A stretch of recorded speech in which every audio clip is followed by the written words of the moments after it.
بسم الله الرحمن الرحيم الحمد لله والصلاة والسلام على رسول الله محمد بن عبد الله وعلى آله وصحبه وموالاه ومن استنى بسنته واتبع هداه أما بعد السلام عليكم ورحمة الله وبركاته فحياكم الله أهلا وسهلا ومرحبا بيالو ودنا يتكبراتشو يا الله باروج مؤمنوج تدميوجاችን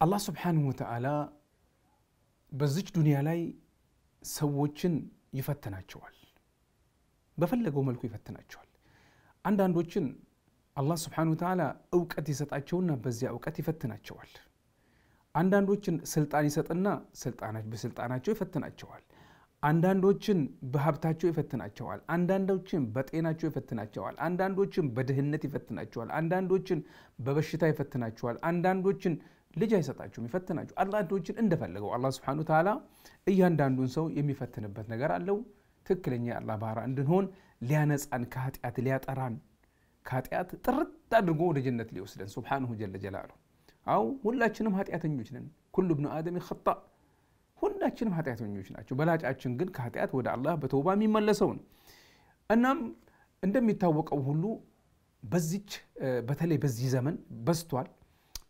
የባለስልጣኖች ጭቆና የትዕቢተኞች ግፊት እንደገና ደግሞ የጨቋኞች ሁሉም በቦታው ጭቆና አለ ታዲያ ምንድነው ማድረግ ያለብን ካልክ ሰብር ነው እንደውም ምን ይባላል ዘመخشሪ ናቸው በኪታባቸው አልፍሱስ በሚለው ኪታባቸው ምንድነው ያሉት የባለስልጣኖችን ወይ ደግሞ የሱልጣኖችን ጭቆና የነሱን ክፋት የሚፈራ ሰው ሁሉ ንጹህ ነው የሚል አባባል አስቀምጠዋል ምን ማለት ነው ልብ በሉ ይሄ አባባል ምን ማለት ነው ብዙ ጊዜ ልብ ካል ንጹህ ሰው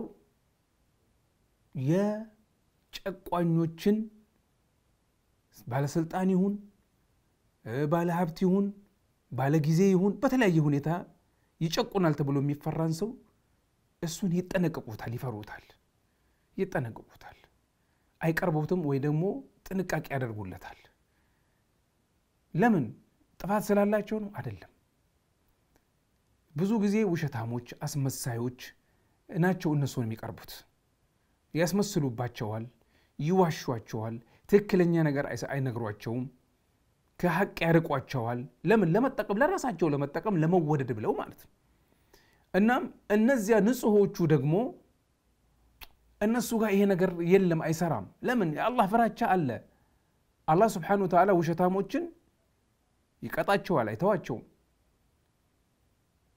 አጭበርባሪዎችን እንደዛ መሳዮቻቸውን ሁሉ እንደዛ ለዚህ ነው የሚፈሩት ለምሳሌ ከነብይ ሰለላሁ ዐለይሂ ወሰለም እንጀምር ነብይ ሰለላሁ ዐለይሂ ወሰለም ዳዕዋቸውን እንደጀመሩ ምን አይነት ሰው ነው ንጹህ ናቸው እሳቸው ገና ሳይላኩ በፊት ከመላካቸውም በኋላ ንጹህ ሰው አላህን የሚፈሩ ደግ እንጂ የማይሰሩ hatta የኸዲጃ የእመት ኸዲጃ ሐዲስ እነኑ ነው የሚያመላክተን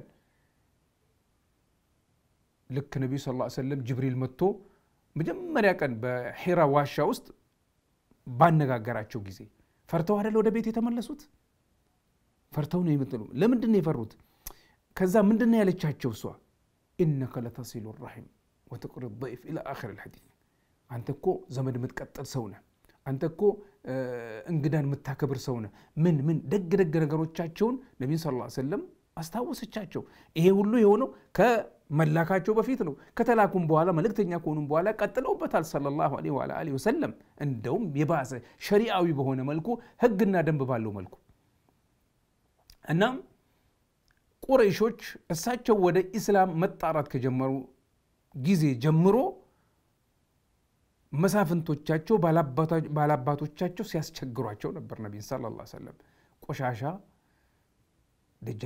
ደጃቸው ላይ ይጣል ነበር ጀርባቸው ላይ ፈርስ ተጥሏል ስንት ምታቆት በታሪኩ በሲራ ውስጥ ማለት ነው ይጠነቀቋቸው ነበር ነብይ ሰለላሁ ዐለይሂ ወሰለም እነዚህን ሰዎች ለምን ንጹህ ስለሆኑ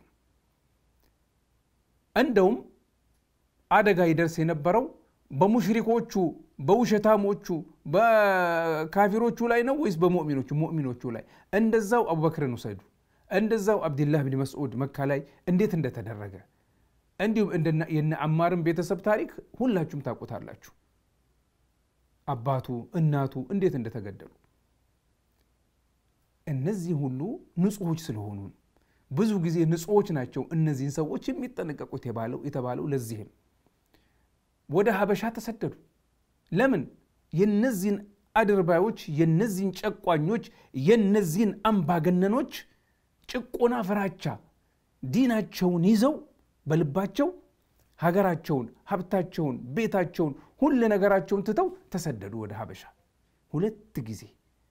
እነዛ ተዋቸው፣ እንደዛው ጨቋኞቹ አልተዋቸው፣ ተከትለዋቸው ሀታ ላኩባቸው እንደ አምር ብን አልዓስ ያሉትን። እናም ለምንድን ነው የሸሹት? ንጹህ ስለሆኑ ጥንቃቄን ፍለጋ ነው። ስለዚህ ሁሌም ንጹህ እንሁን። ዋናው መልእክት ይሄ ነው። ንጹህ እንሁን። በባጢል ውስጥ በውሸት ውስጥ ከጨቋኞች ጋር ምንም አይነት እገዛ እንዳይኖረን፣ በዚያ ላይ ሀታ በማስመሰል እንኳን እንዳናገዛቸው ጨቋኞችን። አስታውሱ ከነቢ ሰለላሁ ዐለይሂ ወሰለም በፊት የነበሩትን ለምሳሌ አስሓቡል ኡኽዱድ አላህ ምንድን ነው ያለን? ወማ ነቀሙ ሚንሁም ኢላ አን ዩእሚኑ ቢላሂ ልዓዚዝ ልሐሚድ። እንደዛ ነው የተጨቆኑት። ለዛ ነው ቦይ ቆፍሮ እሳት አንድዶበት እንዲለቀቁበት የተደረጉት እነዛ በአላህ ያመኑት። ለምን? እውነተኞች ንጹሆች ስለነበሩ። ንጹሆች ያልነበሩ እዛ ውስጥ ተጥለዋል? አልተጣሉም። አንድም ሰው ንጹሆች ናቸው ሁሌም ጭቆና የሚደርስባቸው። ስለዚህ የጭቆና መጨረሻው ደግሞ ድል ነው። የድል መጨረሻው ደግሞ ጀነት ነው። እሱን የሚፈልግ ሁሌም ብትጨቆንም ሰብር አድርግ። አላህ ስብሓነሁ ወተዓላ ኢነማ ይወፋ አሳቢሩነ አጅረሁም ቢገይሪ ሒሳብ ነው ያለን። እነዚያ ሰብር ያደረጉት እነዚያ ከአላህ የሚጠበቀውን ኒዕማ የሚጠብቁ ለዚያ ሲሉ ደግሞ በዚች ዱንያ ላይ ለሚደርስባቸው ጭቆና፣ ለሚደርስባቸው ግፊት፣ ለሚደርስባቸው አደጋ ሰብር ያደረጉ ውጤታቸው ያለ ሒሳብ ምንዳ ማግኘት ነው። የአላህን ጀነትና በውስጧ የሚገኘውን ጸጋዎች ሁሉ ተመልከቱ። ለምሳሌ ነቢዩላህ ሙሳ አለይሂ ሰላም እውነተኛ ንጹህ ሰው ስለነበረ ነው፣ ይጠነቀቃቸው ነበረ። ተመልከቱ ያንን ከበኒ እስራኤልና የፊርዓውን ቤተሰብ የሆነው ሲጣሉ እገላገላለሁ ብሎ በመካከላቸው ገባ። ያኛው ትርፍ ነገር ተናገረ። ሙሳ መጣው ሸሸ። ለምን? ጥንቃቄ። ንጹህ ነው፣ ንጹህ ስለነበረ ነው።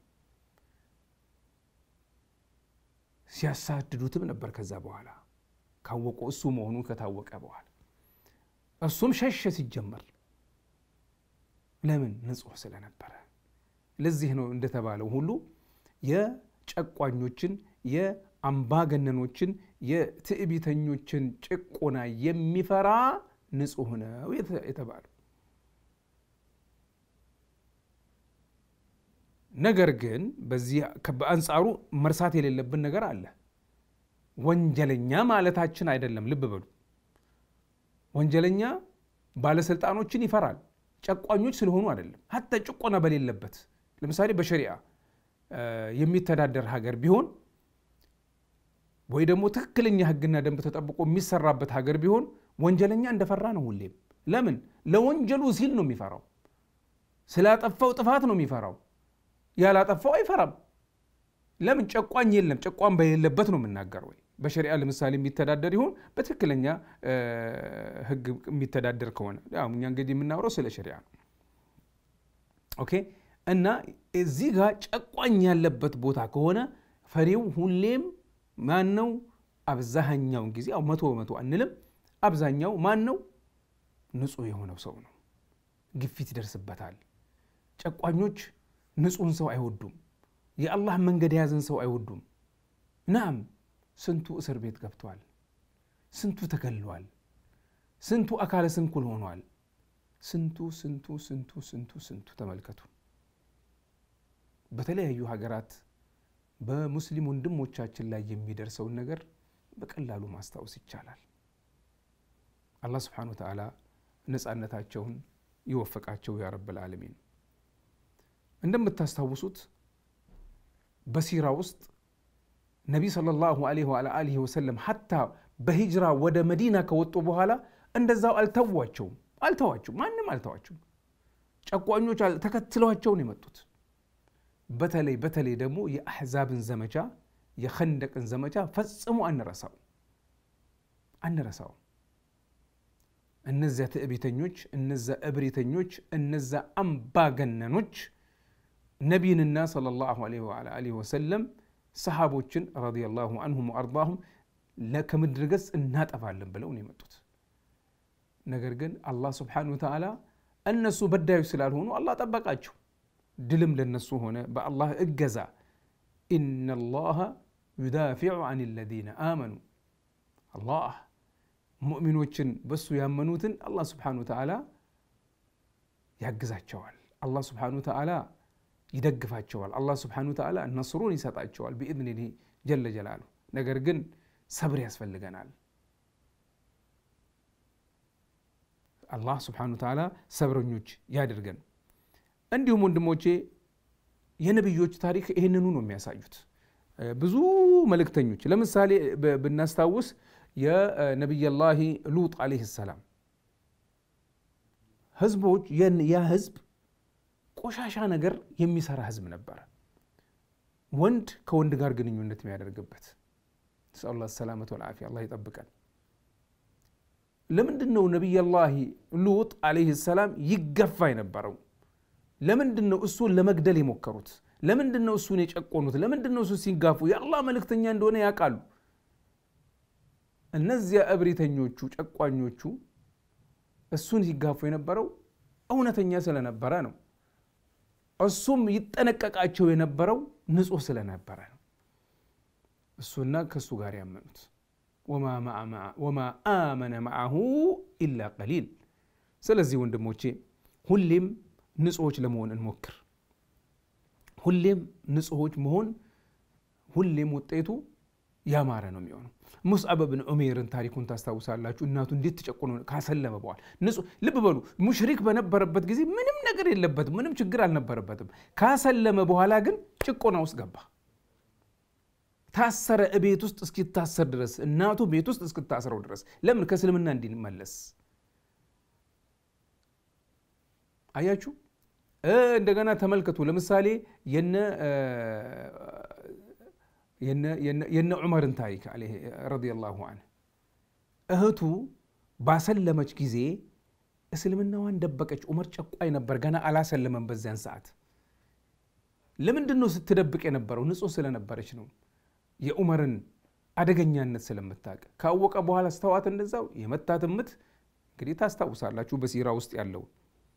ሰልማን አልፋሪሲ እንደዛው፣ ሱሀይብ ሩሚ፣ ሌሎችም የሰሃቦችን ታሪክ ብናወራ ሁሉም ይህንን ትርጉም የያዘ ነው። አላህ Subhanahu Wa Ta'ala ሁሉም ንጹሆች ያድርገን። ወደ ባጢል ልብ በሉ። እዚህ ጋር ማወቅ ያለብን ነገር ሐቅን ፍለጋ እንጂ ባጢልን ፍለጋ መሄድ የለብንም። ሐቀኛ ኮንክ እثبت ቀጥ በል በዛው ላይ ንቅንቅ እንዳትል። ትጨቆናለህ፣ ትጎዳለህ፣ ብዙ አደጋ ሊደርስብህ ይችላል። ነገር ግን መጨረሻ بإذن الله جل وعلا ያማረ ነው። ኢማም አህመድ ለሁሉም ኢማሞች በተለይ ኢማም አህመድን ታስታውሳላችሁ። ፊትነቱ خلق القرآن ምን ያህል የተጎዳው፣ እንዴት ነው የተቀጠቀጠው፣ እንዴት እስር ቤት ውስጥ የደረሰበትን እና ሌሎችንም ታሪኩ ታውቃላችሁ። እናም ኢብን ተይሚያ ሌሎችም። ስለዚህ አላህ Subhanahu Wa Ta'ala ቀጥተኞች ያድርገን፣ ንጹሆች ያድርገን። ንጹህ ላይ ንጹህነታችን የቀጠለ ይሁን። በሱ ላይ ምንኖር በሱ ላይ ምንሞት ያድርገን ያ ረብ العالمين يا حي يا قيوم يا ذو الجلال والإكرام. هذا والله تعالى أعلى وأعلم. وصلي اللهم وسلم على نبينا محمد وعلى آله وصحبه أجمعين. وجزاكم الله خير وبارك فيكم. والسلام عليكم ورحمة الله وبركاته.